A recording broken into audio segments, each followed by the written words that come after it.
अभी supreme court का जो ऐतिहासिक फैसला आया है आरक्षण के विषय में, जिसमें कहा गया है कि आरक्षित वर्ग के जो ईडब्ल्यूएस, एससी, एसटी और ओबीसी के जो कैंडिडेट हैं, मेरिट में आने पर उन्हें सामान्य की सीट दी जानी चाहिए, वह भी सामान्य की सीट के हकदार हैं।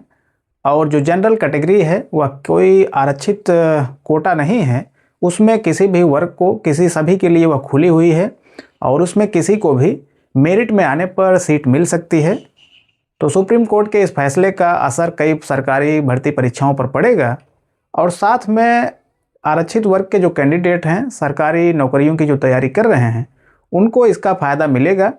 और अब इससे, सुप्रीम कोर्ट के इस फैसले से, जो कई जगहों पर जो आरक्षित वर्ग की जो कट ऑफ थी वह जनरल से ज़्यादा जा रही थी, तो इससे अब ऐसा नहीं होगा। और ख़ास करके राजस्थान में और यूपी असिस्टेंट प्रोफेसर में भी कई सब्जेक्ट में ऐसा देखा गया कि जो जनरल की कट ऑफ थी वह कम थी और जबकि जो रिजर्व कैटेगरी की कट ऑफ थी वह जनरल से ज़्यादा थी। तो सुप्रीम कोर्ट के इस फैसले से यह बदल जाता है और इसका फ़ायदा आरक्षित वर्ग के उम्मीदवारों को मिलेगा।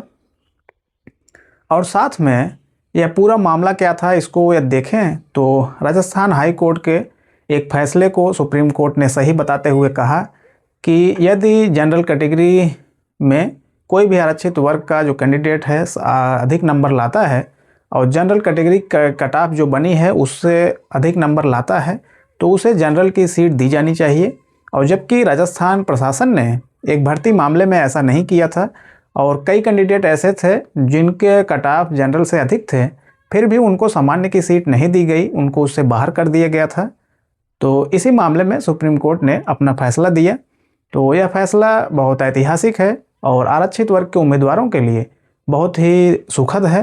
तो आने वाले समय में यदि सरकारें इस फैसले पर अमल करती हैं और सही तरीके से चलता है तो आरक्षित वर्ग के उम्मीदवारों के लिए यह राहत भरी खबर होगी।